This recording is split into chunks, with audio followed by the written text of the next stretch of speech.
y el Ateneo de Madrid. Benito Pérez Galdós se hace socio del Ateneo de Madrid en 1865, cuando la institución tenía su sede en el número 22 de la madrileña calle de la Montera. Le fue asignado el número 2762. Murió en 1920, conservando de manera ininterrumpida su unión a la casa como asociado durante 55 años. Es importante remarcar que la llegada de Pérez Galdós al Ateneo se produce el mismo año que lo harán Federico Botella y Hornos, José Macpherson o Felipe Benicio Navarro y Roch. Todos ellos, al igual que el escritor, socios de mérito de esta casa. Desde su llegada a Madrid, una de las mayores aficiones de Galdós eran las visitas al viejo Ateneo de la calle de la Montera, donde tuvo oportunidad de hacer amistad con intelectuales y políticos de todas las tendencias, incluidos personajes tan ajenos a su ideología y sensibilidad como Marcelino Menéndez Pelayo, Antonio Cánovas del Castillo o Francisco Silvela. Leopoldo Arias Clarín escribió de su amigo: «Conocí a Galdós en el Ateneo nuestro, el antiguo, el bueno, el de Moreno y Revilla. En el salón de retratos vi ante mí a un hombre alto, moreno, de fisonomía nada vulgar. Viste como deben hacerlo todas las personas normales, para ocultar el desnudo, que ya no es arte de esta época. No habla mucho y se ve luego que prefiere oír, pero guiando a su modo por preguntas la conversación». En 1894, otro socio del Ateneo y amigo del escritor Joaquín Sorolla realizará el famoso retrato del literato. En 1895 y 96, el pintor y consocio Aureliano Beruete, secretario tercero de la sección de Artes Plásticas, realiza una pequeña acuarela titulada Vista de Orbajosa, para su amigo Benito Pérez Galdós, inspirada en su novela Doña Perfecta. No queda claro, por falta de información, si la acuarela es un encargo de Galdós a Beruete o un obsequio del pintor con motivo del estreno de la obra. La ceguera llegó a la vida de Galdós en 1913. En el diario republicano La Prensa, el periodista y director que fue del Imparcial, don Darío Pérez, hace una detallada descripción de Galdós a propósito de un encuentro en el Ateneo. Era el mes de marzo y su presencia en el Ateneo quedó descrita así: «Le vi hace 2 meses, fue en el Ateneo. Alguien guiaba sus pasos amablemente. Galdós, erguido como un ciprés, hierático, vertical en su titubeante andar de ciego, inmóvil el músculo, eréctil la columna dorsal, enseñaba las gafas negras, al pasar como las oscuras cavernas de donde huyó la luz para siempre. Parecía un gigante galvanizado». En referencia al Ateneo, Galdós expresó en 1915 que el viejo Ateneo fue su cuna literaria, el ambiente fecundo donde germinaron y crecieron modestamente las pobres flores que sembró en mi alma la ambición juvenil. El 13 de octubre de 1918, el Ateneo de Madrid organizó un banquete aliadófilo en el Hotel Palace, un banquete en desagravio a Galdós, Cabía y Unamuno, por la conducta observada en el gobierno civil al censurar sus escritos. La comida se realizó en uno de los amplios salones del Hotel Palace, organizada por la Junta Directiva de los Aliados. Asistieron personalidades del periodismo, la política y el Ateneo en masa, haciendo un total de más de 500 comensales. El 12 de enero de 1918 se celebra en el Ateneo de Madrid, para la Asociación de Maestros Nacionales, la conferencia La pedagogía en las obras de Pérez Galdós, a cargo del alumno de la Escuela de Estudios Superiores de Magisterio, señor Ballester Gonzalvo. Tras la muerte del escritor en 1920, el Ateneo ha seguido manteniendo viva la figura de Galdós. Ya en febrero de 1922, Antonio Alarcón ofreció en el Salón de Actos del Ateneo una conferencia titulada Galdós y su obra. Posteriormente, han sido muchas las ocasiones en las que el Ateneo ha recurrido a la obra y figura de Galdós. Cabe destacar el ciclo organizado por el Ateneo de Madrid en la colaboración con la Facultad de Ciencias de la Información de la Universidad Complutense de Madrid, celebrado en el Salón de Actos de esta casa, el sábado 28 de noviembre de 1987, donde se trataron temas como la dimensión histórica en las novelas de Galdós, aspecto de la sociedad decimonónica en Galdós y, entre otros, la mesa redonda sobre la obra teatral Miau de Benito Pérez Galdós. La representación galdosiana en los fondos de la biblioteca del Ateneo, 180 volúmenes del siglo XIX y XX, es singular y a la vez que muy abundante en diferentes variantes. Dentro de estos fondos encontramos publicaciones de rango nacional e internacional que salpican los estantes de la biblioteca, algunas de ellas editadas en vida del literato en el siglo XIX, como el análisis de Leopoldo Alas en 1889 bajo el título Benito Pérez Galdós, Estudio Crítico Biográfico, por Leopoldo Alas, Clarín, o Galdós y Beethoven, Fortunata y Jacinta, una sinfonía Nobel, singular obra de Berton Chamberlain en 1977. Es destacable la participación de Galdós en la obra de otros ateneístas y viceversa, con los que compartió espacio-tiempo en el Ateneo. Y así, como ejemplos, podemos citar el prólogo que Galdós realizó en 1872 para la obra de José Alcalá Galiano. Estereoscopio social, colección de cuadros contemporáneos, fotografías, acuarelas, dibujos, estampas, caricaturas, grupos, tomados del natural y puestos en verso satírico humorístico, o los trabajos con los que los hermanos Enrique y Arturo Mélida ilustraron en 1882 y 85 la edición de una de sus grandes obras en las que describe y cita de manera recurrente el Ateneo, los episodios nacionales. El último ateneísta en contribuir a la bibliografía galdosiana fue Pepe Esteban, quien en 2011 presentó en el Salón de Actos de este Ateneo su libro Galdós y la Mancha. Durante los primeros años de este siglo se han organizado en este Ateneo numerosas conferencias en relación a Galdós y su obra, entre las que destacamos en febrero de 2019, profesor de Historia de Filosofía y presidente de la sección de Filosofía, Antonio Chazarra, aquí presente con nosotros, ofreció una conferencia sobre el legado de Benito Pérez Galdós como acto de reivindicación de la memoria del extraordinario escritor e intelectual que fue. La relación de Galdós con el Ateneo de Madrid abarcó más de medio siglo, siendo estrecha y recurrente en su obra. Es destacable también su vínculo a la biblioteca de la institución, algo que de manera especial enfatiza en el episodio nacional de la cuarta serie titulado Prim, cuando dedica 9 páginas a describir aquella biblioteca y el ambiente vivido en el Ateneo de la calle Montera. Y el Ateneo de Madrid quedará representado a través del retrato de Benito Pérez Galdós, obra de Manuel García, El Hispaleto, en la exposición que bajo el título Benito Pérez Galdós, La verdad humana, se realizará en la Biblioteca Nacional entre los meses de octubre de 2019 y marzo de 2020. Nosotros también en nuestra sede organizaremos una exposición dentro de este centenario sobre los fondos que tenemos en esta casa sobre Benito Pérez Galdós, que tenemos también un cuadro de su etapa joven en nuestros fondos pictóricos. Y muchas gracias por su atención y paso la palabra a Marcos Arbeloa, encargado de moderar este acto. Muchas gracias.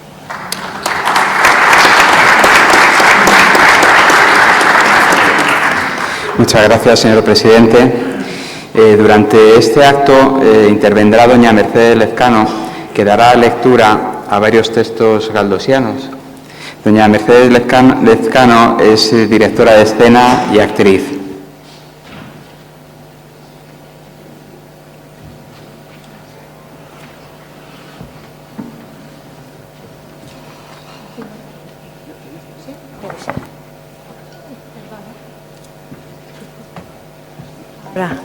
Vale. Ya.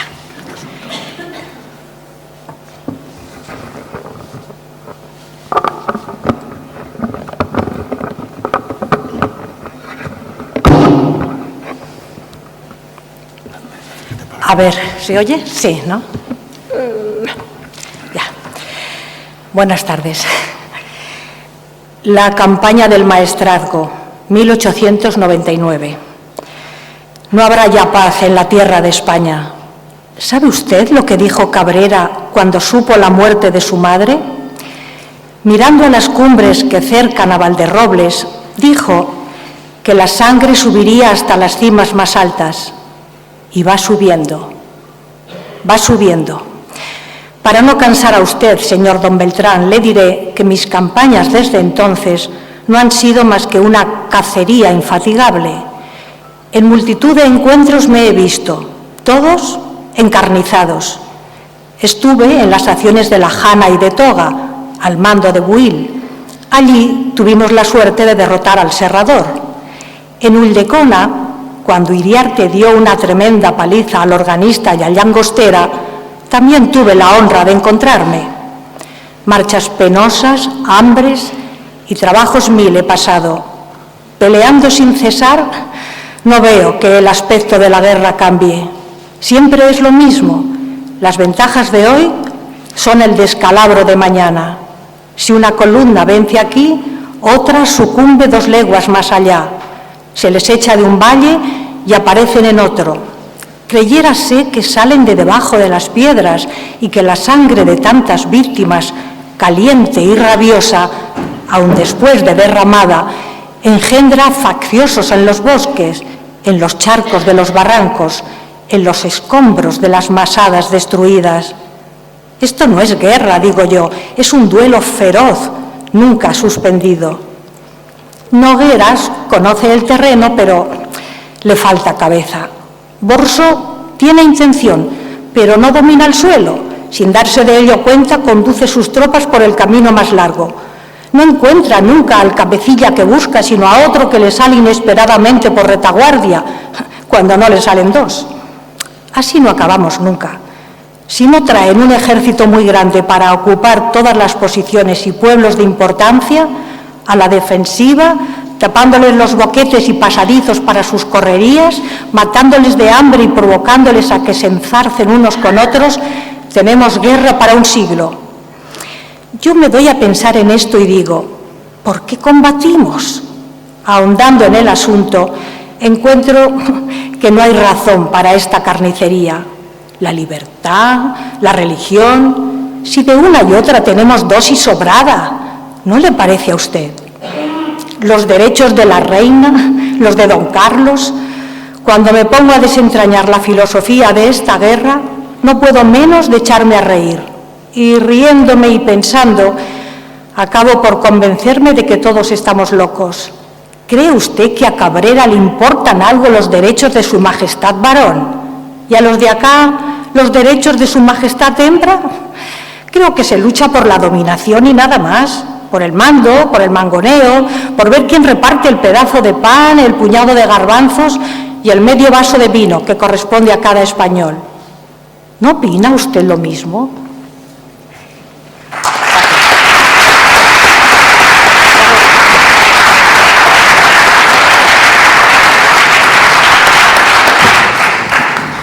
A continuación, cedo la palabra a don Javier Setó, de Alianza Editorial.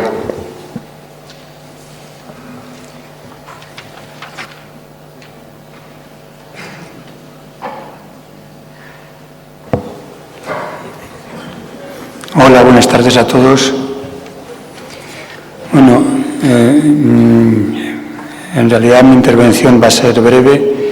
En primer lugar, lo que quiero es expresar el agradecimiento de Alianza Editorial y de su directora Valeria Chompi al Ateneo por la organización de este acto, por la cesión generosa de este espacio tan pintoresco y tan relacionado con Benito Pérez Galdós,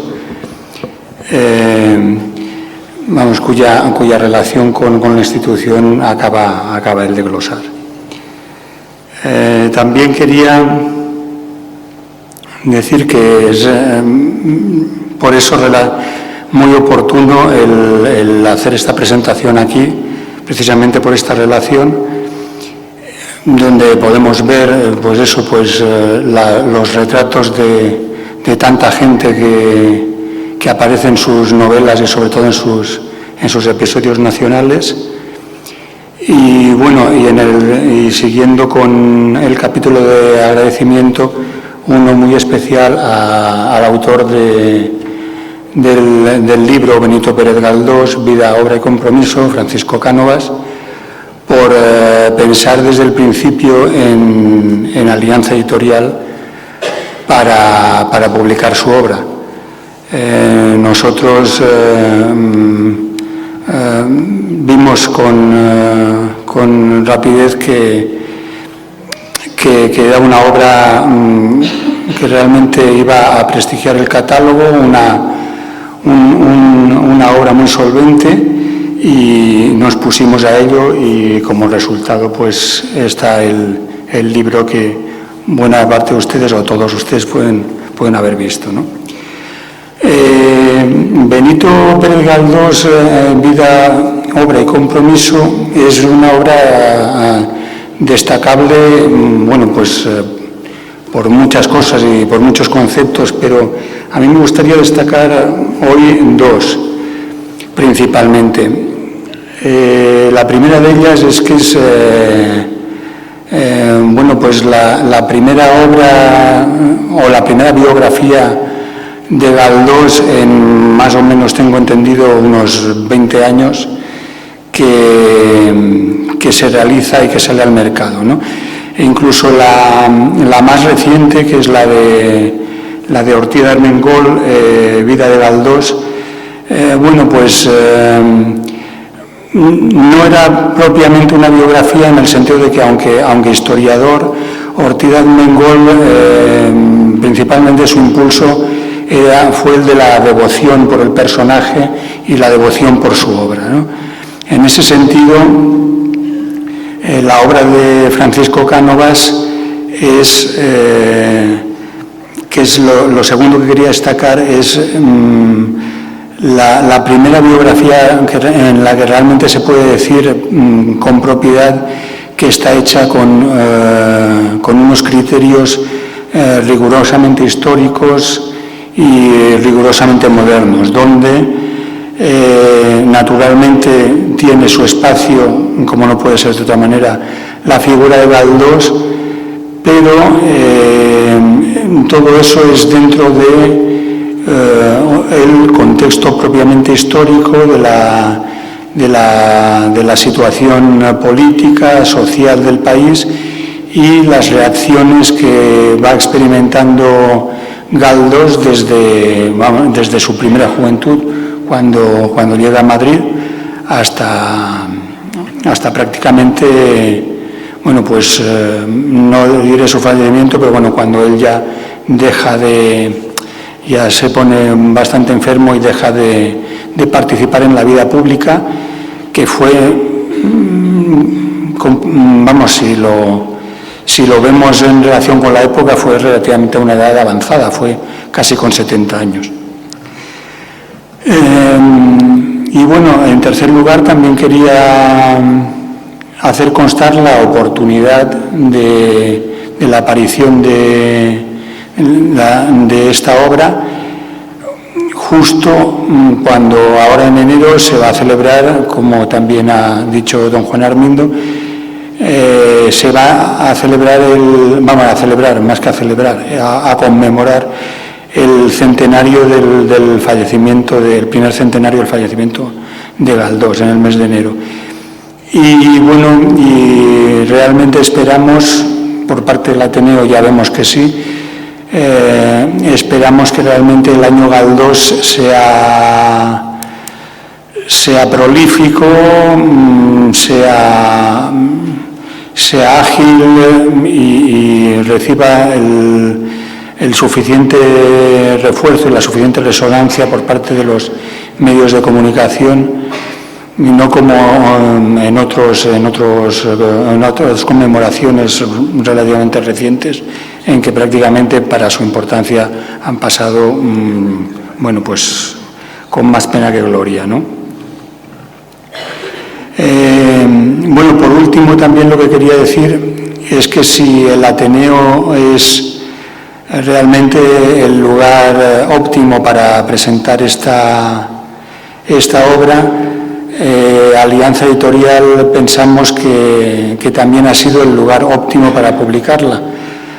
Alianza Editorial realmente, yo creo que no miento si digo que es la editorial española que ha estado comprometida con la obra de Benito Pérez Galdós prácticamente desde su creación a mediados de los años 60.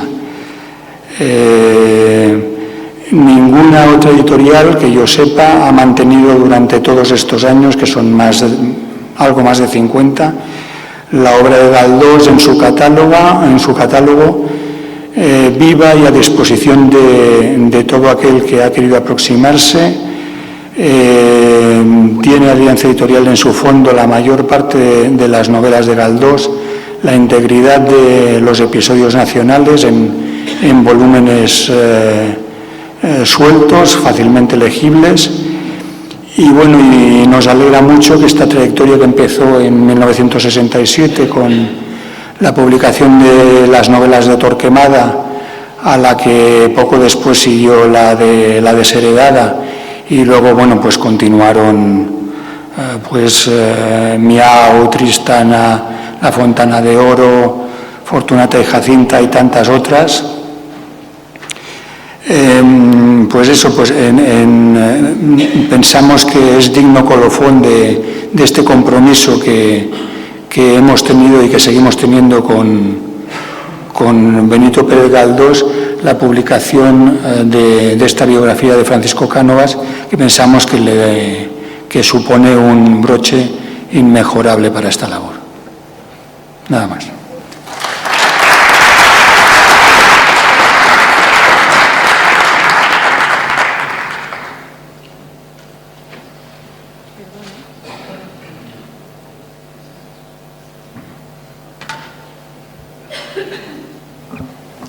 A ver, sí, ¿no? Sí.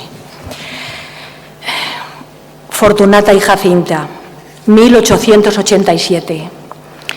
Fortunata determinó volverse a su casa, pues tenía algo que hacer en ella, y repitiéndole a Papitos las varias disposiciones dictadas por la autócrata en el momento de su segunda salida, se puso el mantón y cogió calle. No tenía prisa y se fue a dar un paseíto recreándose en la hermosura del día y dando vueltas a su pensamiento, que estaba como el tío vivo, dale que le darás y torna y vira. Iba despacio por la calle de Santa Engracia y se detuvo un instante en una tienda a comprar dátiles que le gustaban mucho. Siguiendo luego su vagabundo camino, saboreaba el placer íntimo de la libertad, de estar sola y suelta siquiera poco tiempo. La idea de poder ir a donde gustase la excitaba, haciendo circular su sangre con más viveza. Tradújose esta disposición de ánimo en un sentimiento filantrópico, pues toda la calderilla que tenía la iba dando a los pobres que encontraba, que no eran pocos. Y anda que andarás, vino a hacerse la consideración de que no sentía malditas ganas de meterse en su casa. ¿Qué iba ella a hacer en su casa? Nada, conveníale sacudirse, tomar el aire. Bastante esclavitud había tenido dentro de las Micaelas. Qué gusto poder coger de punta a punta una calle tan larga como la de Santa Engracia. El principal goce del pasajero era ir solita, libre. Ni Maxi, ni doña Lupe, ni Patricia, ni nadie podían contarle los pasos, ni vigilarla, ni detenerla. Si hubiera ido así, sabe Dios hasta dónde. Miraba todo con la curiosidad alborozada que las cosas más insignificantes inspiran a la persona salida de un largo cautiverio. Su pensamiento se gallardeaba en aquella dulce libertad, recreándose con sus propias ideas. Qué bonita, verbigracia, era la vida sin cuidados, al lado de personas que la quieren a una y a quien una quiere. Fijóse en las casas del barrio de las Virtudes, pues las habitaciones de los pobres le inspiraban siempre cariñoso interés. Las mujeres mal vestidas que salían a las puertas y los chicos derrotados y sucios que jugaban en la calle atraían sus miradas, porque la existencia tranquila, aunque fuese oscura y con estrecheces, le causaba envidia. Semejante vida no podía ser para ella porque estaba fuera de su centro natural. Había nacido para menestrala.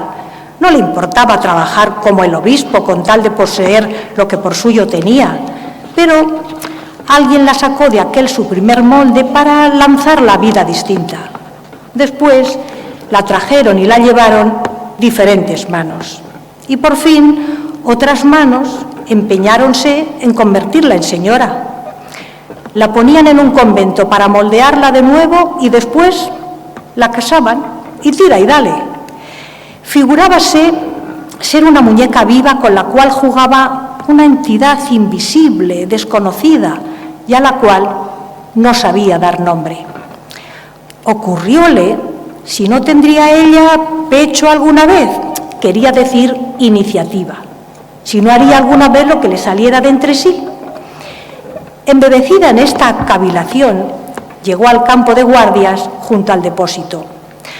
Había allí muchos sillares y, sentándose en uno de ellos, empezó a comer dátiles. Siempre que arrojaba un hueso, parecía que lanzaba a la inmensidad del pensar general una idea suya, calentita, como se arroja la chispa al montón de paja para que arda. Todo va al revés para mí. Dios no me hace caso. Cuidado que me pone las cosas mal. El hombre que quise, ¿por qué no era un triste albañil?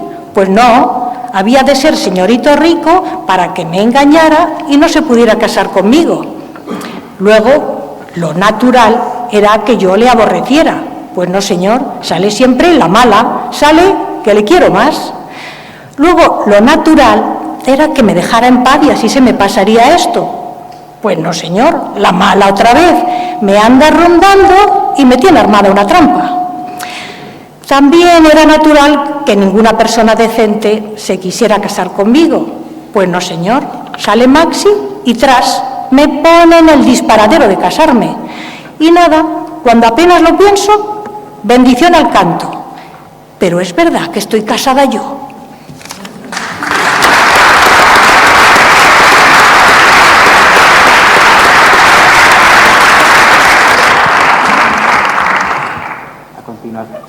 A continuación intervendrá don Antonio Chazarra, que es el presidente de la sección de Filosofía del Ateneo de Madrid. Sí, gracias. En primer lugar, de nuevo me disculpen porque tengo la garganta en condiciones nada más que regulares, pero en primer lugar quisiera unos breves agradecimientos. En primer lugar, a Alianza Editorial, que ha hecho un trabajo espléndido en la edición del libro, tan vinculada al conocimiento, a la divulgación de las obras de Galdós. En segundo lugar, a Francisco Carabas Sánchez, autor de esta biografía, que va a ser una biografía de referencia. Y, en tercer lugar, a esta casa y a todos los componentes de la mesa. Unas cuantas anotaciones que no me resisto a callar por más tiempo, aunque tiempo habrá a lo largo del año, en continuar la labor que venimos haciendo de dar a conocer, de divulgar, de comentar los aspectos más significativos de la obra de Galdós, como hemos hecho en San Lorenzo del Escorial, en la Fundación Progreso y Cultura y en cuantos lugares hemos podido. Empiezo por señalar que el título de la obra conviene reflexionar un momento sobre él. Se llama Vida, Obra y Compromiso. Hay otras biografías que se han comentado, la de Casalduero, la de Ortiz de Armengol, pero que hacen un análisis de la vida y de la obra, en mayor o menor medida, pero pocas destacan el compromiso de Galdós a lo largo de toda su vida.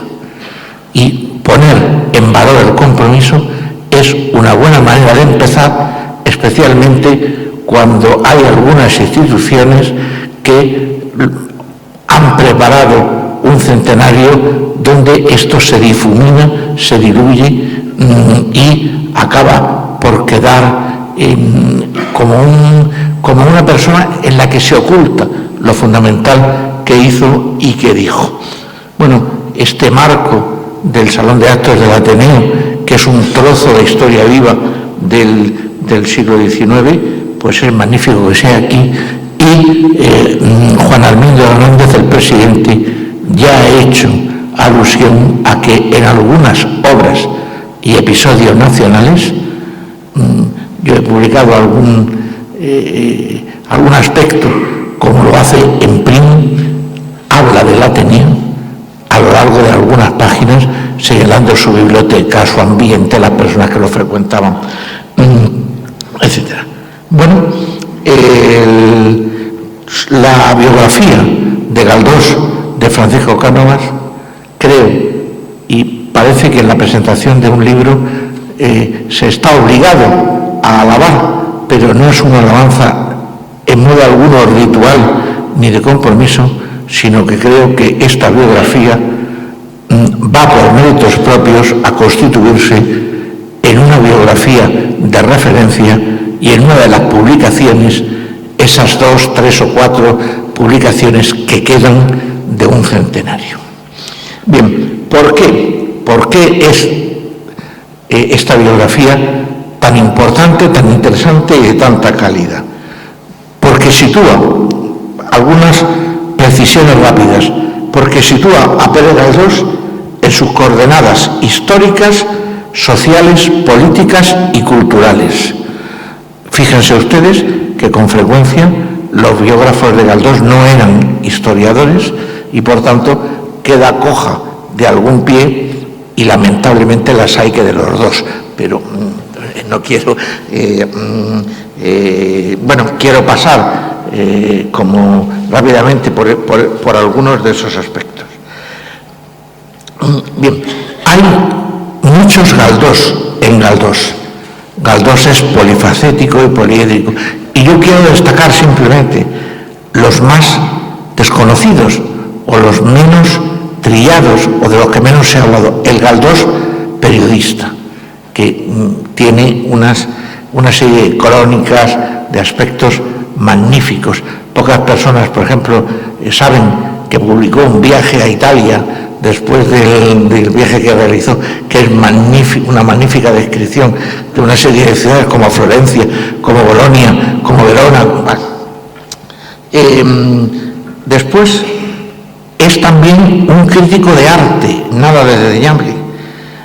Y él mismo practicó el dibujo y el coleccionismo sobre las preocupaciones artísticas y sus textos sobre arte, sobre los dibujos que acompañaban a veces sus obras y sobre las colecciones que atesoraba Galdós, poco se ha hablado y en este libro se dedica un capítulo exclusivamente a eso. O, por no citar más que un último caso, sus entrevistas en París con la exiliada Isabel II y lo que significó que el novelista, el autor y la reina, a la que tanto había criticado en algunos de sus textos, se conocieran, dialogaran y se entendieran.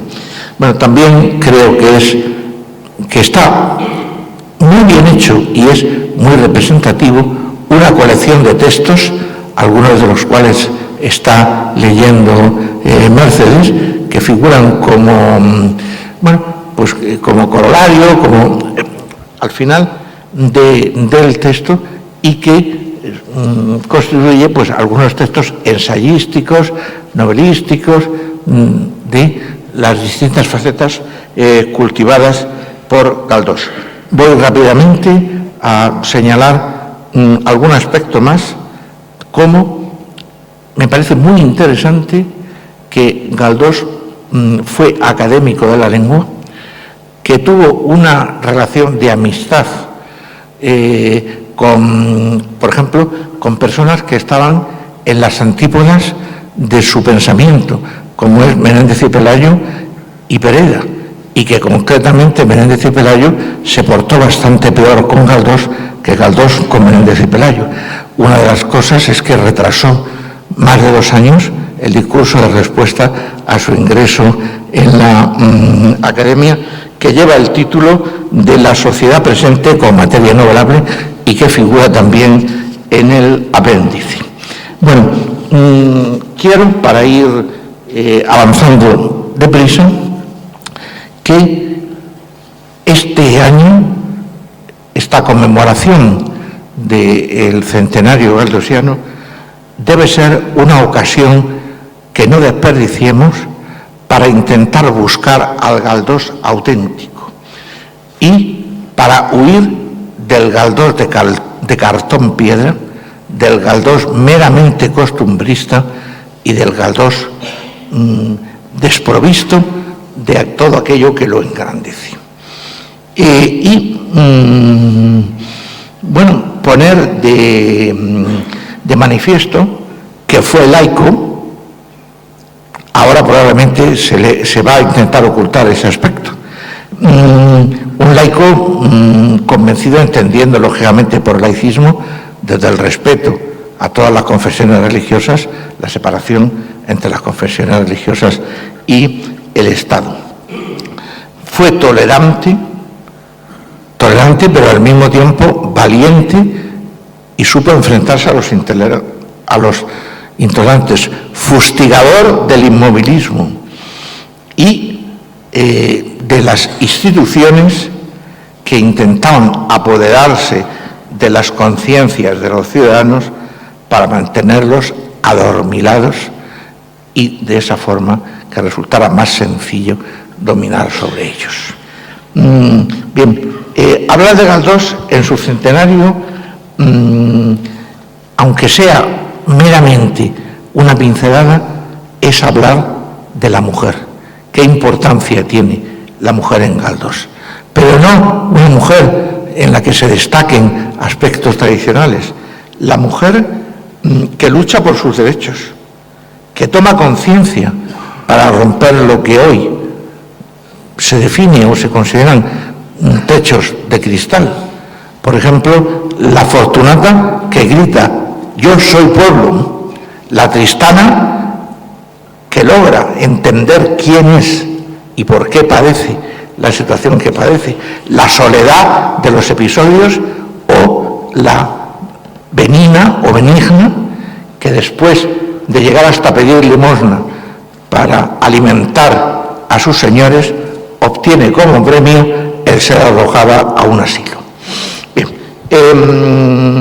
Y aunque sea también brevísimamente decir que hay que leer, o no hay que leer, no hay nada obligatorio, es una gozada, o les invito a que lean aquellas personas que han reflexionado sobre Galdós. A la cabeza de todos, María Zambrano, pero también Luis Cernuda, también Leopoldo Alas, Clarín, y por citar uno solo, Machado, que tiene 3 o 4 textos sobre Galdós, nada desdeñables. Y por último, o casi por último, decir que también se suele ocultar o permanecer en la penumbra el Galdós político. Galdós fue diputado en primer lugar por Puerto Rico, pero no es ese el Galdós que yo quiero conmemorar, sino al Galdós que, desengañado de la corrupción y de tantas artimañas y triquiñuelas de la vida política, decide formar parte y casi crear la Convención Republicano-Socialista, que por primera vez lleva a un líder obrero al Parlamento. Y ahora sí que termino.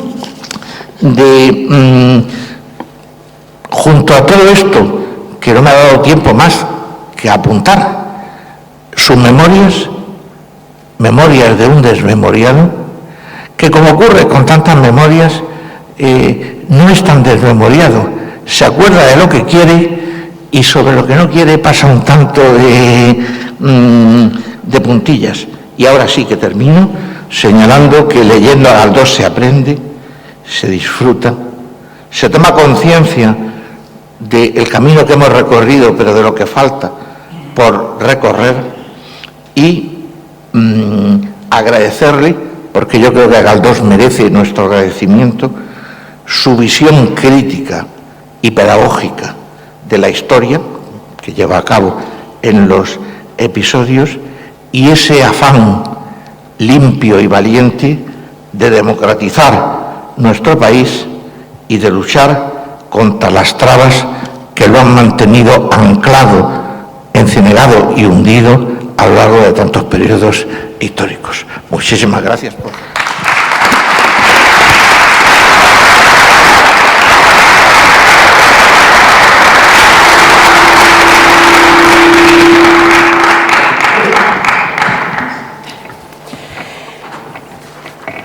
Al pueblo español, 1909. Ha llegado el momento de que los sordos oigan, de que los distraídos atiendan, de que los mudos hablen. El que esto escribe, teniéndose por el más mudo de los hombres, se atreve a sacar del pecho viva voz y arrojarla como piedra en el charco, en la dormida superficie de la nación española, para que ésta rompa el estupor medroso con que contempla los destinos de política y guerra que la llevan a insondables precipicios. Hablo sin que nadie me lo mande y respondo sin que nadie me lo pregunte, por irresistible impulso de mi conciencia y exaltación de mi fe en el porvenir de la patria, sin invocar otro título ni otro fuero que el fuero y título de español, porque esto basta y sobra para opinar públicamente en días oscuros. Ni aún tomaré el nombre y razones del partido político a que pertenezco. Quiero subirme a donde pueda encontrar la máxima extensión de auditorio. Bien sé que no tengo autoridad. Sé también que en este caso no la necesito. Un sentimiento inefable, la grave aflicción ante los males presentes y ante los que dejan entrever los sombríos horizontes, me habilitan para decir a mis conciudadanos lo que estimo verdadero y saludable, y lo digo sin temor y sin reserva. Mi patriotismo es de puro manantial de roca, intenso, desinteresado, y con él no se mezcla ningún móvil de ambición.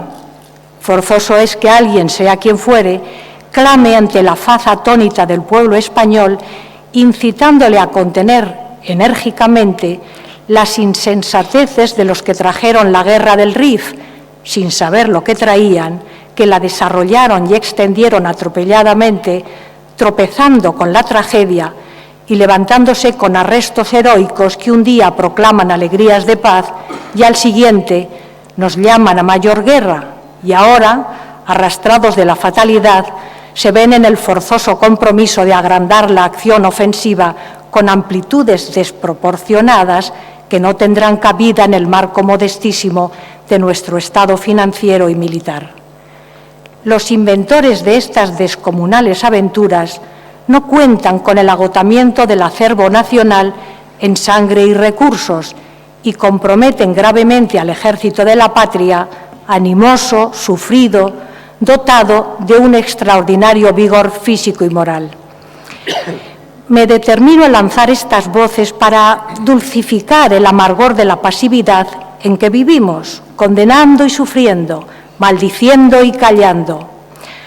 A este limbo de estúpida somnolencia nos ha traído la acción jesuítica, que de algunos años acá viene depositando sobre el alma española el plomo de la indiferencia, de la inhibición y del egoísmo. Todo lo fían, todo lo esperan de la función parlamentaria, sin considerar que el Gobierno, ya en estado de delirio furioso, tratará de sustraer a las minorías la función parlamentaria, siempre que aquellas no le lleven al Congreso y Senado los precisos acomodos para asegurarle la irresponsabilidad y un año más, por lo menos, de orgía dictatorial. Que la nación hable, que la nación actúe, que la nación se levante en el sentido de vigorosa erección de su autoridad, que no pida al Gobierno lo que éste, enredado en la maraña de sus desaciertos, no puede dar ya. Verdad en las informaciones de la guerra, orden, serenidad y juicio de sus acuerdos políticos y militares. Juzgando con benevolencia las intenciones, puede decirse que el Gobierno quiere hacer las cosas derechas y le salen torcidas. En él hay un caso de epilepsia larvada. Lo que España debe pedir a sus actuales gobernantes es que se ausenten del trajín de los asuntos públicos y, tras los daños causados, reparen sus hierros, que si lo hicieran con el rosario, no habrá ninguno con número bastante de cuentas para llegar al fin. La desaforada aventura de la guerra del Rif y las enormidades de Barcelona reclaman enmienda urgente. La paz, de una y otra parte, no puede venir sino por la labor prudente de otras cabezas y de otras manos. Ay de España si no tuviera entre sus hijos cabezas y manos que sepan poner fin a males tan fieros. Me lanzo a esta temeraria invocación esperando a que respondan todos los españoles de juicio sereno y gallarda voluntad, sin distinción de partidos, sin distinción de doctrinas y afectos, siempre que entre estos resplandezca el amor a la patria, así los que hacen vida pública como los que viven apartados de ella, lo mismo los que saborean todos los goces de la vida que los que solo han conocido penas y sufrimientos, los que sirven a la nación en esferas civiles y militares o en los extensísimos campos del arte y de las letras, de la ciencia, del comercio y de la industria. Revístanse de la invulnerable personalidad de ciudadanos españoles, proclamen su derecho al sentir político, al opinar y al pedir imperiosamente las reparaciones del derecho, la paz honrosa, el despejo de las horrendas nubes que cierran el camino a nuestras ansias de buen gobierno, de bienestar y de cultura. Unidos todos, encaminemos hacia su término la guerra del Rif, añadiendo al fulgor de las armas la lucidez de los entendimientos en todo cuanto se relacione con la política internacional. Apaguemos de un soplo los cirios verdes que alumbran el siniestro santo oficio, llamado por mal nombre defensa social, vergüenza de España y escándalo del siglo, y pongamos fin a las persecuciones inicuas, al enjuiciamiento caprichoso, a los destierros y vejámenes con ultraje a la humanidad y desprecio de los derechos más sagrados. No estorbemos a la justicia, sino a la desenfrenada arbitrariedad y al furor vengativo. No temamos que nos llamen anarquistas o anarquizantes, que esta resucitada Inquisición ha descubierto el ardid de tostar a los hombres en las llamaradas de la calumnia. Ya nos han dividido en dos castas, buenos y malos. No nos turbemos ante esta inmensa ironía. Rellenemos las filas de los malos que burlando, a la ida contra el enemigo seremos más, y a la vuelta los mejores. Ya es tiempo de que se acabe tanta degradación y el infamante imperio de la mayor barbarie política que hemos sufrido desde el aborrecido Fernando VII. Aunque solo hablo como español, entiendo que mis últimas palabras han de ser para mis correligionarios, que ninguna excitación necesitan para demostrar, en todo caso, su acendrado patriotismo. Los republicanos serán los primeros que acudan a levantar un fuerte muro entre España y el abismo. Este artículo se publicó en 3 periódicos, en El País y España Nueva, el 6 de octubre de 1909, y al día siguiente en El Liberal. Gracias.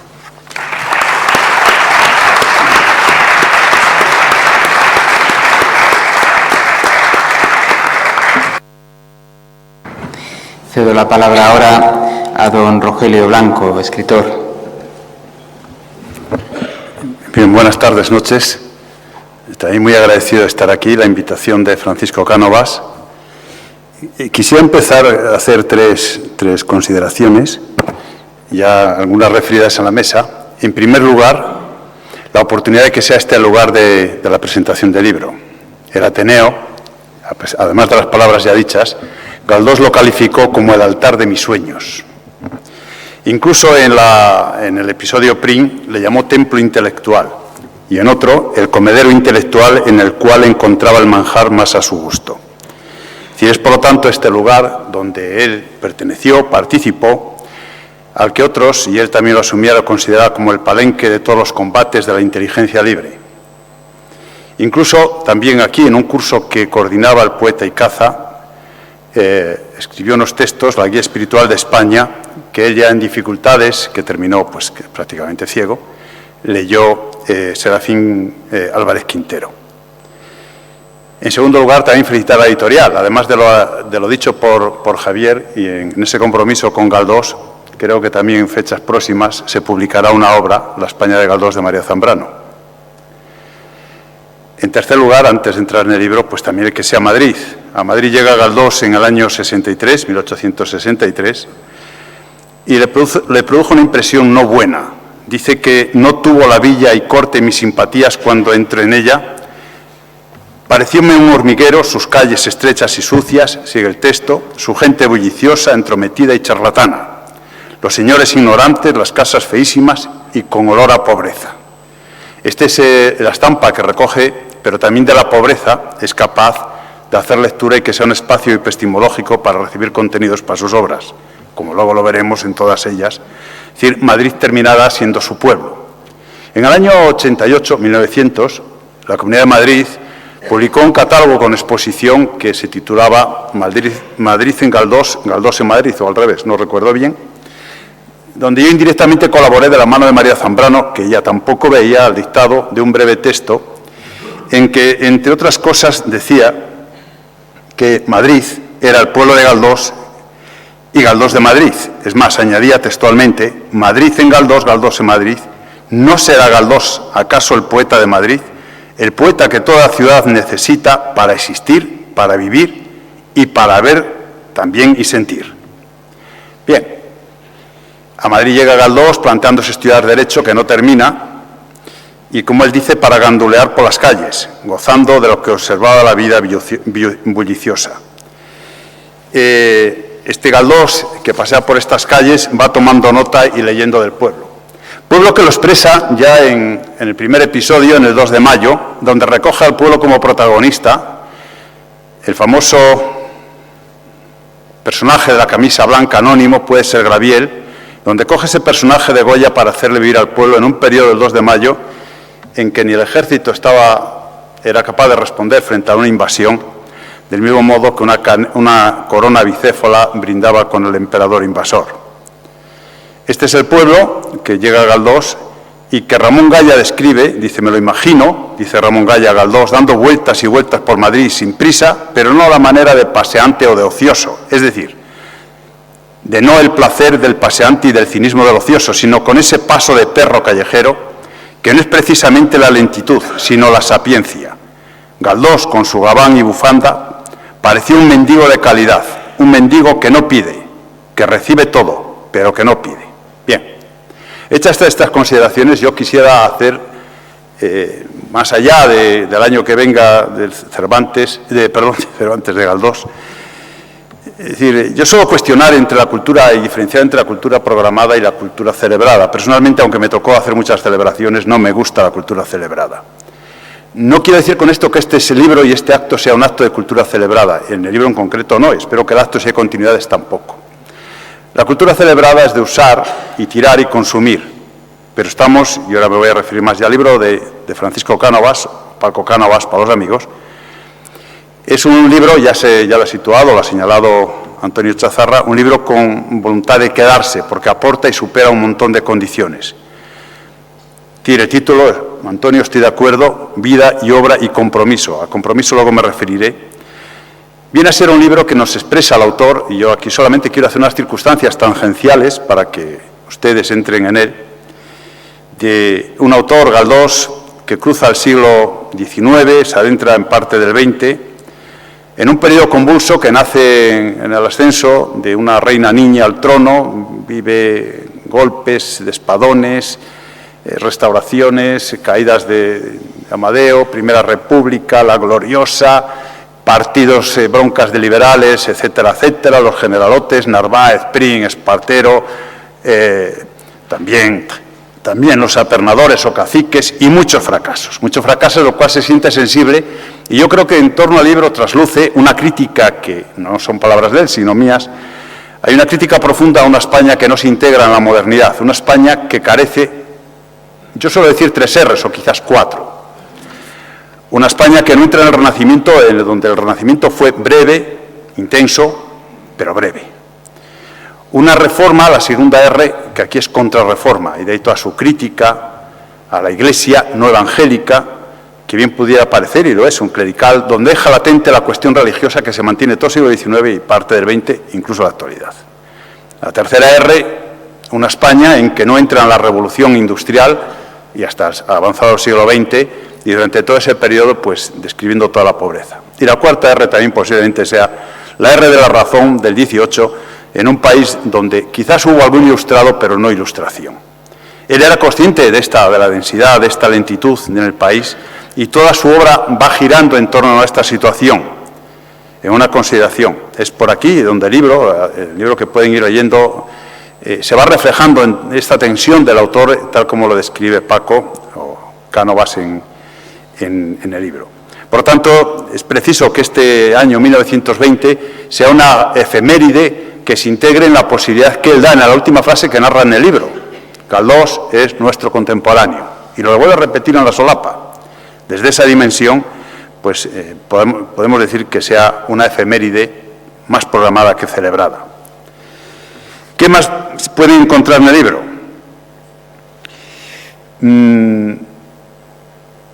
Aparte del contexto que ya se ha señalado, de Galdós, desde Canarias, situación en Madrid, Benitín, el menor de varios hermanos, que aprende con intensidad en Canarias, pero prontamente se deja influir por las lecturas de Cervantes, Quevedo, Dumas, Balzac, Schiller, y posteriormente al krausismo, Comte, el positivismo, y también la renovación, porque no solo fue realista y naturalista, también da el paso al final de sus etapas, y está atento a los nuevos planteamientos de Bergson, de Nietzsche, de Tolstoy y de Dostoyevsky, que él es conocedor.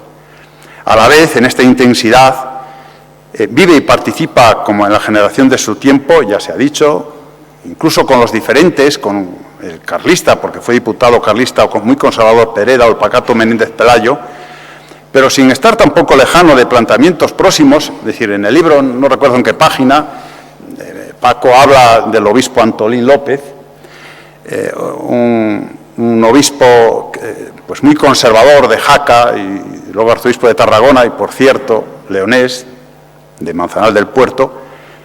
Pero este obispo, que escribe un libro, y lo cita Paco, El daño de los libros, un verdadero biblioclasta o bibliofóbico, y otros sermones, era un obispo, sin embargo, era amigo de él. Este obispo, en contra del resto, pide el Nobel y considera los valores de Galdós. Es más, sabe que Galdós iba a visitarlo, y hay una foto del encuentro de Galdós con el obispo Antolín, y vino el obispo a visitarlo él porque sabía que estaba enfermo. Por contrario, hace una crítica furibunda a otro obispo, también leonés, de León, el obispo Abarca, que era un trabucaire y partidario, bueno, era el capellán de alguna manera del pretendiente carlista.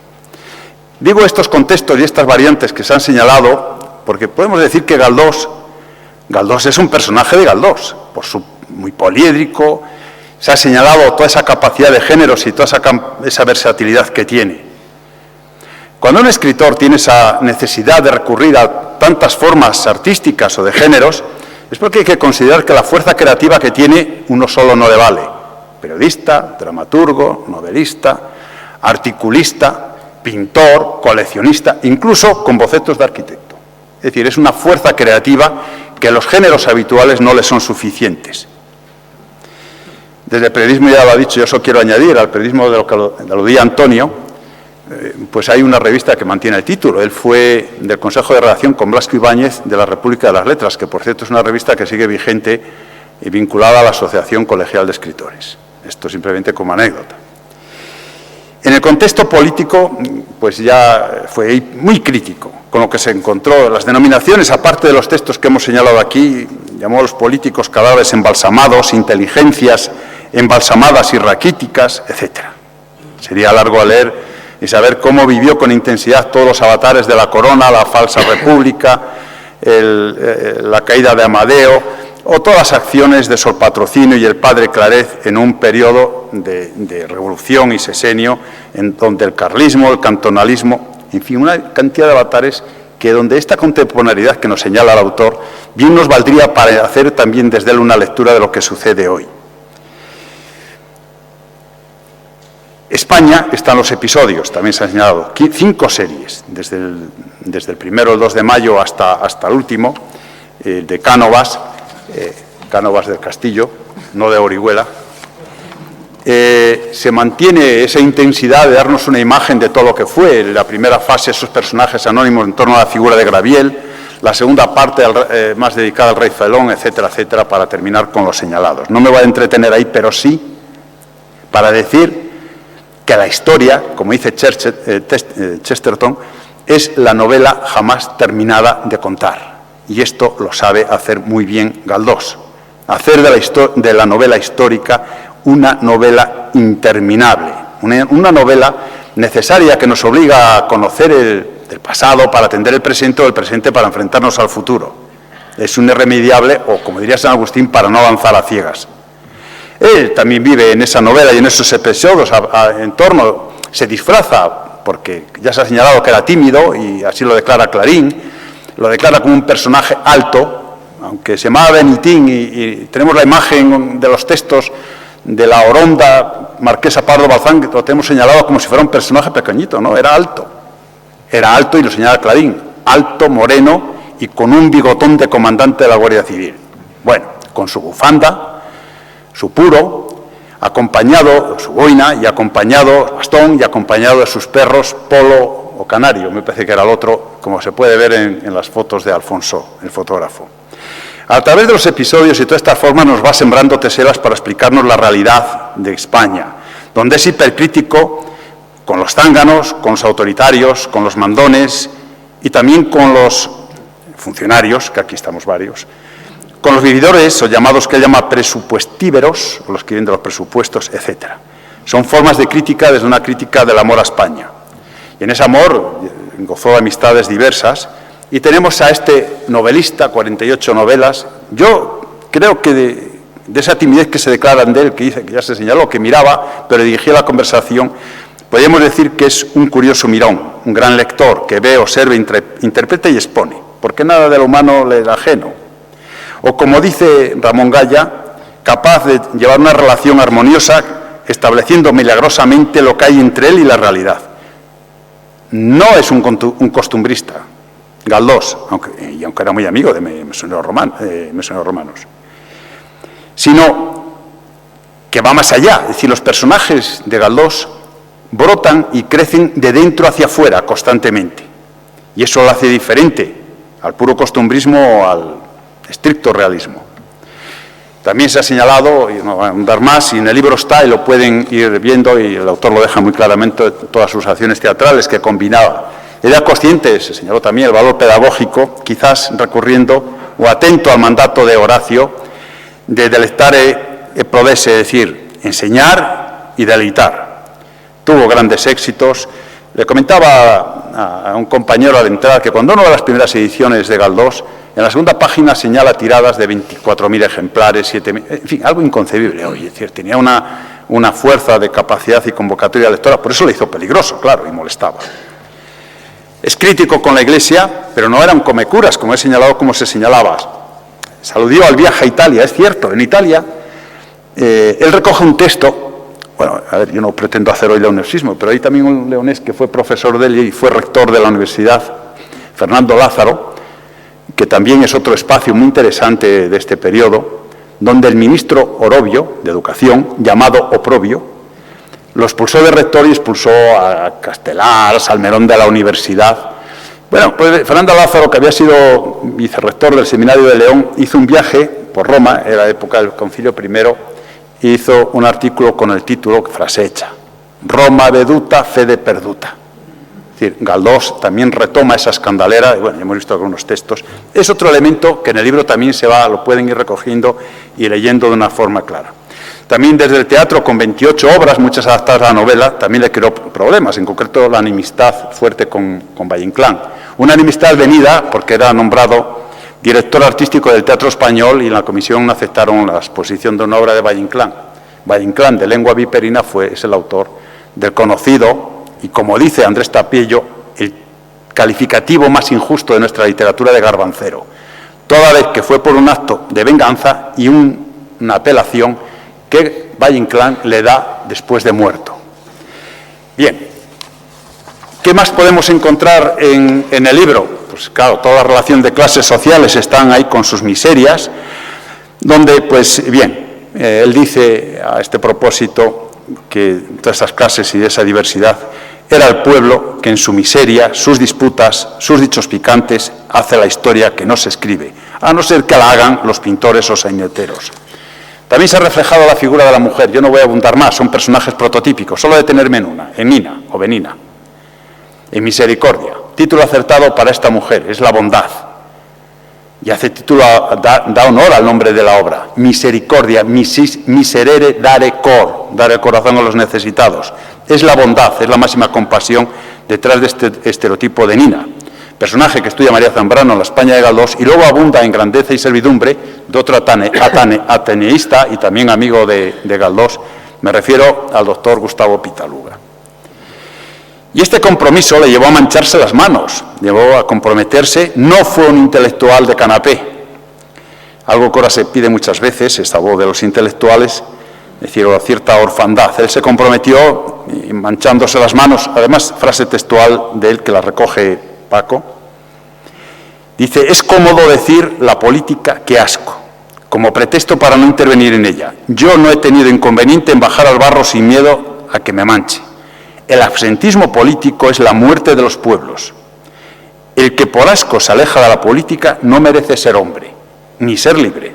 Termino la cita, página 357 del libro. Bueno, ahí abunda en todos sus compromisos para al final terminar diciendo: voy a irme con Pablo Iglesias. Es verdad que en ese momento hay tres movimientos que reconoce como renovadores de esa esperanza que pierde tanta R, que es el ILE, Institución de Enseñanza, sobre todo las influencias del krausismo que están en él, Pablo Iglesias, el partido de Pablo Iglesias, y la generación del 98, aunque la generación del 98 algunos no lo trataron muy bien. En esta dimensión, también en la obra de Paco, y a mí me ha sido de inspiración, y hoy es un tema que personalmente les invito a retomar, es el Galdós utópico, donde hace un planteamiento de un mundo anverso frente a un mundo perverso. Es decir, yo aquí sí, un poco en respuesta que hay un pensador alemán que dice que no entiende cómo en el país de Don Quijote se han escrito utopías. Es verdad que al estilo moreano no hay utopías, o una que se descubre tarde y anónima, que es Sinapia. Pero la intensidad del utopismo está presente, y en Galdós infinidad de artículos y obras.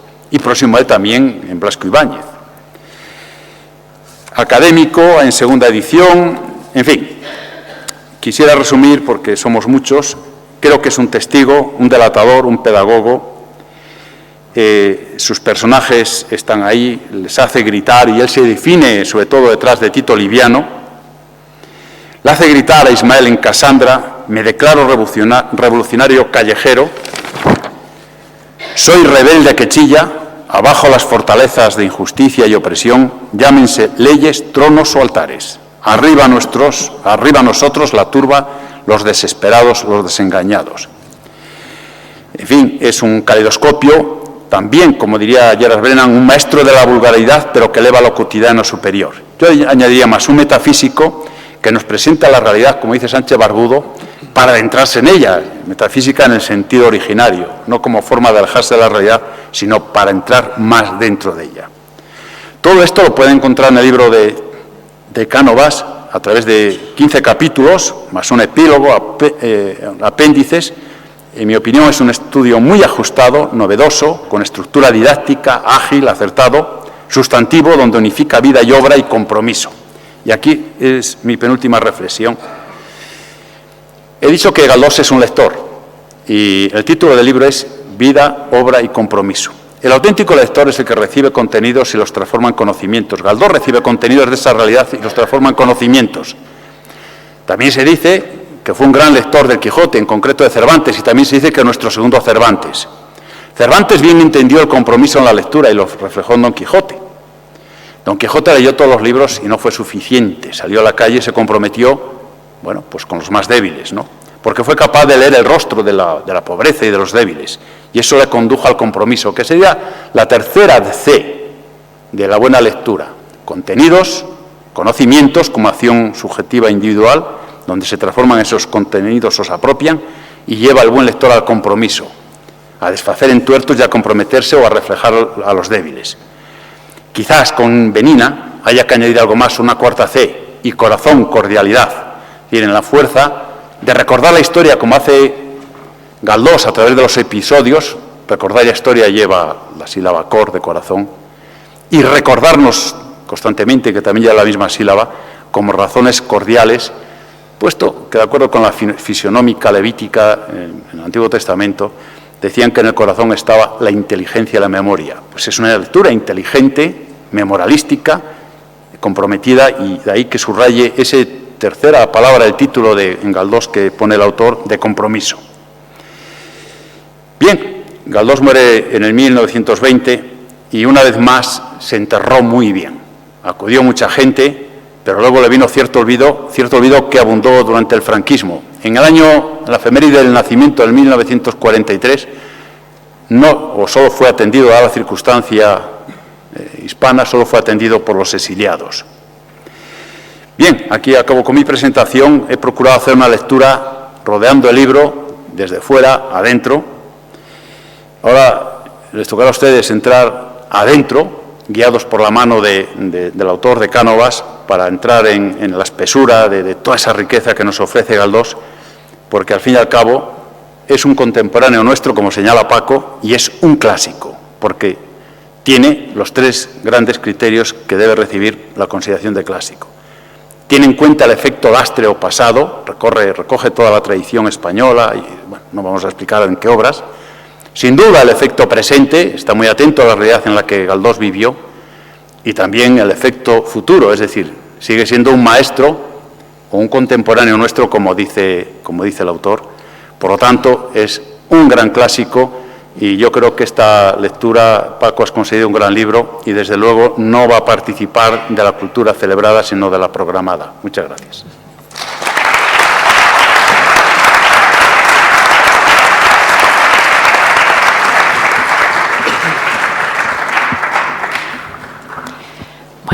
Ya.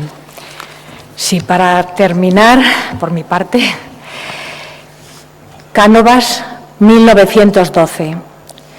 Después de justificar este doble socorro, enumerándome las privaciones y agobios que había yo de sufrir si me conservaba incorruptible y puro en medio del general positivismo, la madre exponía su pensamiento acerca del porvenir de España en la forma elocuente y profética que traslado a mis buenos lectores. Hijo mío, cuando a fines del 74 te anuncié en una breve carta el suceso de Sagunto, anticipé la idea de que la Restauración inauguraba los tiempos bobos, los tiempos de mi ociosidad y de vuestra laxitud enfermiza. La sentencia de mi buen amigo Montesquieu, dichoso el pueblo cuya historia es fastidiosa, resulta profunda sabiduría o necedad de marca mayor, según el pueblo y ocasión a que se aplique. Reconozco que en los países definitivamente constituidos, la presencia mía es casi un estorbo y yo me entrego muy tranquila al descanso que me imponen mis fatigas seculares. Pero en esta tierra tuya, donde hasta el respirar es todavía un escabroso problema, en este solar desgraciado en que aún no habéis podido llevar a las leyes ni siquiera la libertad del pensar y del creer, no me resigno al tristísimo papel de una sombra vana sin otra realidad que la de estar pintada en los techos del Ateneo y de las academias. La paz, hijo mío, es don del cielo, como han dicho muy bien poetas y oradores, cuando significa el reposo de un pueblo que supo robustecer y afianzar su existencia fisiológica y moral, completándola con todos los vínculos y relaciones del vivir colectivo. Pero la paz es un mal si representa la pereza de una raza y su incapacidad para dar práctica solución a los fundamentales empeños del comer y del pensar. Los tiempos bobos que te anuncié, has de verlos desarrollarse en años y lustros de atonía, de lenta parálisis que os llevará a la consunción y a la muerte. Los políticos se constituirán en casta, dividiéndose, hipócritas, en dos bandos igualmente dinásticos e igualmente estériles, sin otro móvil que tejer y destejer la jerga de sus provechos particulares en el telar burocrático. No harán nada fecundo, no crearán una nación, no remediarán la esterilidad de las estepas castellanas y extremeñas, no suavizarán el malestar de las clases proletarias, fomentarán la artillería antes que las escuelas, las pompas regias antes que las vías comerciales y los menesteres de la grande y pequeña industria. Y por último, hijo mío, verás, si vives, que acabarán por poner la enseñanza, la riqueza, el poder civil y hasta la independencia nacional en manos de lo que llamáis vuestra Santa Madre Iglesia. Alarmante es la palabra revolución, pero si no inventáis otra menos aterradora, no tendréis más remedio que usarla los que no queráis morir de la honda caquexia que invade el cansado cuerpo de tu nación. Declaraos revolucionarios, díscolos, si os parece mejor esta palabra, contumaces en la rebeldía. En la situación a que llegaréis andando en los años, el ideal revolucionario, la actitud indómita, si queréis, constituirán el único síntoma de vida.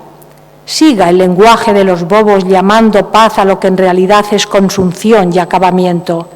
Sed constantes en la protesta, sed viriles, románticos, y mientras no venzáis a la muerte, no os ocupéis de Mariclío.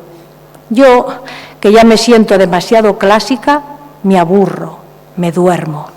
Gracias.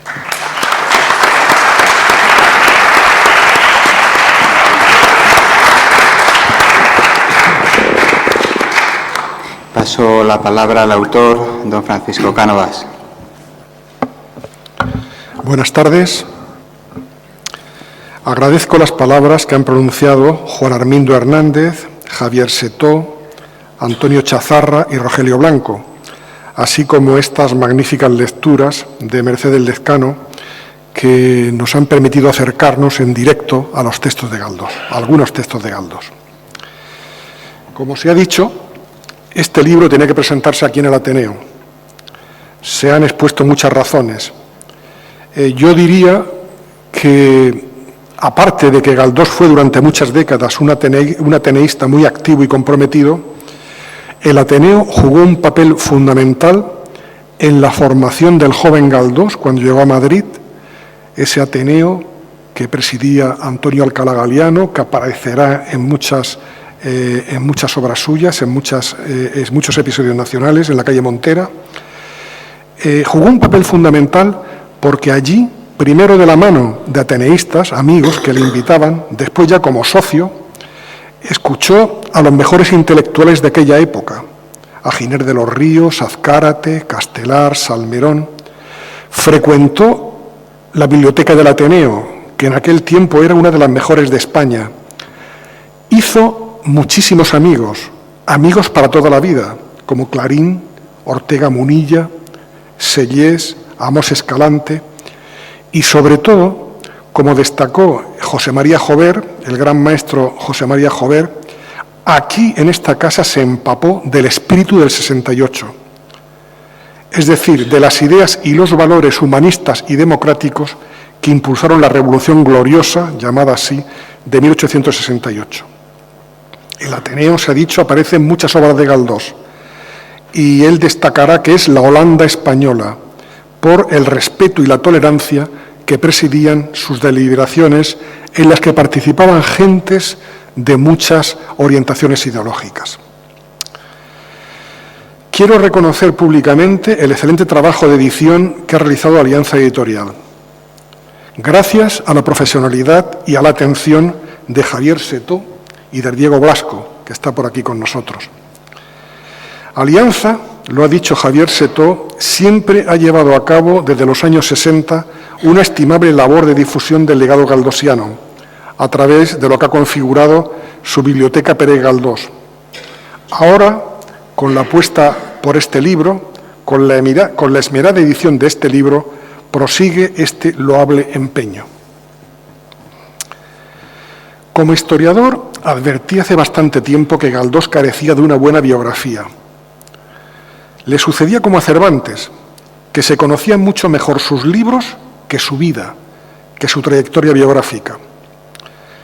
Es verdad que el escritor siempre fue muy reservado, muy discreto, que no le gustaba dar detalles de su vida privada, pero lo cierto es que la mayoría de los estudios que se han hecho han priorizado el análisis de sus libros, de su creación literaria, sin prestar la atención debida a los aspectos esenciales de su biografía. Clarín, Palacio Valdés, Pardo Bazán y Marañón, que conocían muy bien al escritor, desvelaron algunos detalles interesantes, pero no dieron el paso al frente de hacer una buena biografía de su amigo. Por ello, hasta hace poco, y todavía, la biografía de Galdós es fragmentaria e incompleta, lo cual limita la comprensión cabal de su creación artística y de su compromiso cívico.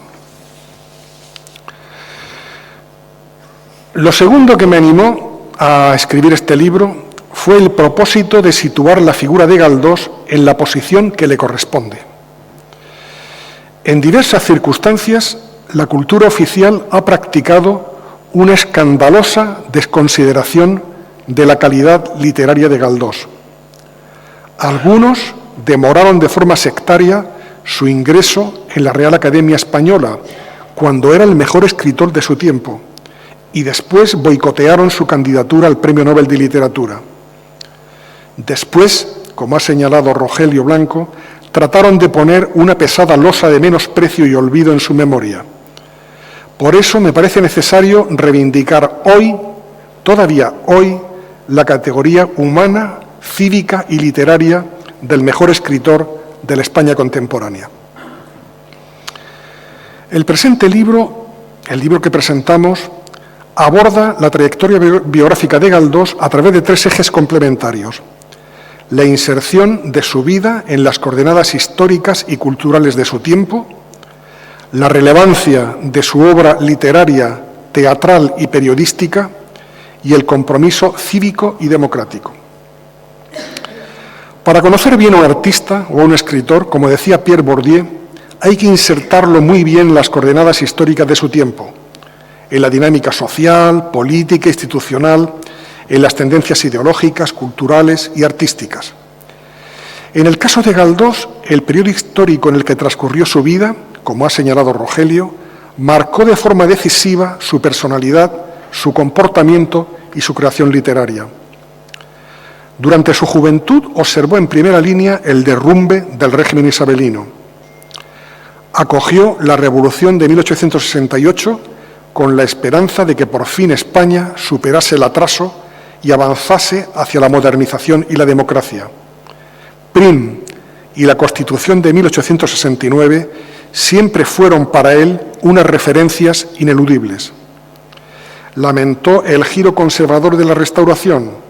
Hemos leído el texto, Mercedes ha leído el texto del episodio Cánovas, tiempos bobos, caquexia, inmovilismo, con el marqués de Orobio, que decía Rogelio, que empezó a derogar todas las conquistas del sexenio democrático. La crisis de fin de siglo extendió una profunda sensación de fracaso y planteó la necesidad de promover la regeneración de España, regeneracionismo que Galdós comenzó a apuntar varias décadas antes, porque, por ejemplo, en Doña Perfecta ya se hace una crítica al caciquismo, que luego de forma magistral recogerá Joaquín Costa. Todas estas vivencias, todo lo que vivió Galdós desde su juventud en estas coordenadas históricas, las proyectó en sus novelas, en sus obras teatrales y en su actuación cívica. Como afirmó Clarín, gran amigo de Galdós, le conoció aquí, en esta casa, y fueron amigos hasta que falleció Clarín prematuramente, Galdós fue el escritor más importante y fecundo de su tiempo. Sus novelas, sus obras teatrales y sus artículos periodísticos constituyen un imponente conjunto en cantidad y calidad que reflejó la realidad española con una gran riqueza de voces, de colores y matices. Los episodios nacionales constituyen una monumental novela histórica que relata los principales acontecimientos transcurridos entre 1805 y 1880. A través de 46 episodios, iban a ser 50, pero la salud se lo impidió, Galdós escribe historia y literatura, historia elaborada con los criterios metodológicos propios de su tiempo y novela que muestra las circunstancias de los españoles de su época. Los episodios tienen, por tanto, varias dimensiones. Son fuentes históricas, son libros pedagógicos y son novelas que entrecruzan los acontecimientos históricos y los relatos ficticios. Como destacó Antonio Machado, muestran una riqueza de temáticas, interpretaciones y detalles que ayudan a comprender aquel tiempo convulso. Sus novelas, afirmó a este propósito Mesoneros Romanos, tienen más vida y enseñanza ejemplar que muchas historias. De este remolino ensangrentado que es la vida española en el siglo XIX, añadió María Zambrano, lo que Galdós nos da es la vida misma. Nos da la vida del español anónimo, del mundo de lo doméstico, en su calidad de cimiento de lo histórico, de sujeto real de la historia. Por lo demás, los episodios constituyen una perseverante búsqueda de la identidad española, de los factores que podían impulsar el progreso de España. Esta misma orientación, con un enfoque más literario, fue desarrollada en las novelas contemporáneas, que situaron a Galdós en el vértice de la modernidad, como afirma Germán Gullón, junto a los grandes maestros de la novela europea del siglo XIX. Su obra de madurez, la que alumbró Fortunata y Jacinta, Miau, Misericordia, Tristana, tiene una gran calidad literaria. Son novelas que muestran las circunstancias vitales y las expresiones anímicas de una rica galería de personajes, inserta, como se ha dicho, en las coordenadas históricas y políticas de su tiempo, y descubren con veracidad las entrañas de los españoles que convivieron con Galdós. Por otra parte, su dominio del lenguaje contiene una gran riqueza de voces, el madrileñismo, el andalucismo, el catalanismo, el habla culta de las clases acomodadas, el habla popular de los trabajadores, el uso de términos franceses, ingleses, italianos, los dichos, los tópicos, los latiguillos. El verdadero maestro del hablar, afirmó el propio Galdós, es el pueblo. Galdós fue también uno de los dramaturgos más importantes de su tiempo. Realizó una importante contribución a la renovación del teatro, introduciendo nuevos conceptos, temáticas y procedimientos. Su prioridad era conseguir una buena comunicación con el público para despertar su atención, hacerle reflexionar, transmitirle criterios éticos y cívicos. Como afirmó Saiz de Robles, a través de su teatro se encara y descara con el público y le presenta un limpio espejo para que se mirase, para que comprendiera cuál podría ser el camino de una vida fructífera y fecunda. Realidad, la de San Quintín, Electra, Casandra y el abuelo alcanzaron un gran éxito. Galdós, declaró Baroja, ha saltado de las cimas de Dickens a las infinitas alturas de Shakespeare. Es él quien ha auscultado el mal de España y ha iniciado su remedio. El libro que presentamos analiza muchos aspectos interesantes. La concepción integral que Galdós tenía de las artes, la presencia de Velázquez, Goya o Beethoven en sus obras, su capacidad para el dibujo. Él dibujaba el personaje, hacía un dibujo y después lo desarrollaba literariamente y hace unos retratos magníficos de Marfori, el amante de Isabel II, de Pez, de Villamil, de muchos. Destaco también, lo ha dicho Antonio, no se ha subrayado lo suficiente, el gran trabajo periodístico que realizó en los principales medios de la época. Su relación con el mundo de las artes, con artistas, intérpretes, autores, su sensibilidad hacia la naturaleza, hacia el medio ambiente, el cariño que mostraba hacia los animales, muchas facetas de Galdós que creo que tienen que ponerse en valor. La obra literaria y el comportamiento personal de Galdós tienen plena e íntima coherencia. Galdós no dio la espalda a la sociedad, como otros escritores o artistas, se involucró activamente en la denuncia del atraso, el fanatismo y la intolerancia y defendió la necesidad de acometer el desarrollo educativo, el impulso económico y el laicismo. En su etapa de madurez se comprometió con el cambio democrático y el republicanismo, proclamando en las tribunas de las principales ciudades españolas su convicción en la llegada al final del viaje que conducía a una sociedad más solidaria y justa. Yo recuerdo con ternura, afirmó Federico García Lorca, a aquel hombre maravilloso, a aquel gran maestro del pueblo, don Benito Pérez Galdós, a quien yo vi de niño en los mítines sacar unas cuartillas y leerlas, teniendo como tenía la voz más verdadera y profunda de España.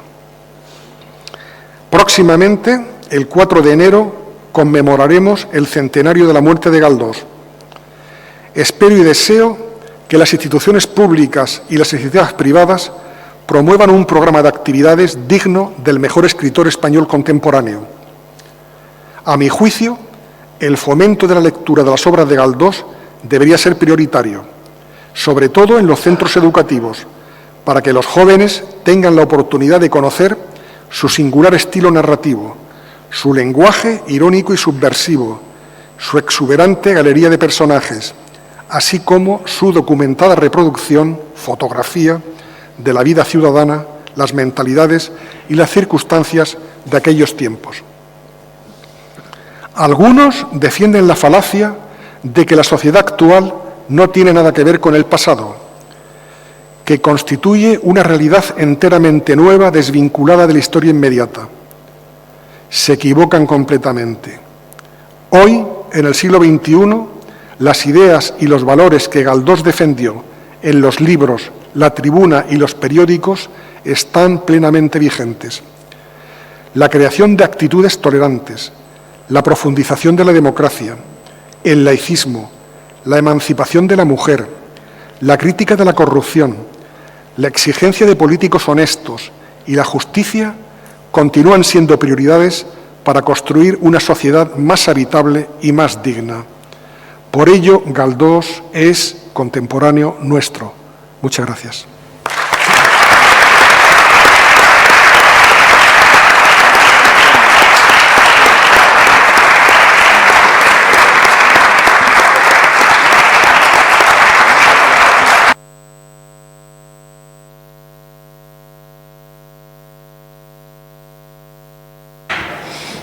A continuación, si hay alguna persona que quiera hacer alguna pregunta o intervenir, puede hacerlo. O un comentario, claro.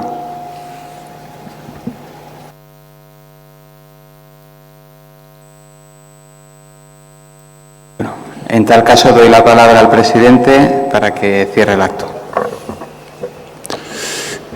Para terminar, voy a dar las gracias a todos los componentes de esta mesa y en particular a Francisco Cánovas por elegir el Ateneo para presentar su libro. Y a todos ustedes también, gracias por asistir, pero les invitamos para que vengan el año próximo, que queremos organizar. Estamos preparando un programa de una actividad mensual con motivo del centenario de Galdós. Y también quiero adelantar que el Ayuntamiento de Madrid dispondrá de esta sala para hacer también otros actos, a la cual también estáis invitados. Pero quiero acabar con un detalle de esta casa, porque antes dije que los hermanos Enrique y Arturo Mélida ilustraron en el año 1882 al 85 los episodios nacionales. Pues coincide que esos años Arturo Mélida, arquitecto, estaba decorando todo este salón que podéis ver ustedes, estaba decorándolo todo con esta tendencia post-romántica. Y les invito mañana al discurso inaugural del curso ateneísta 2019-2020, que como presidente de esta casa tengo el placer y el honor de dar. Y entonces aquí pueden asistir ustedes a todas las actividades que estamos programando y esperamos que vuelvan muchísimas veces. Muchas gracias.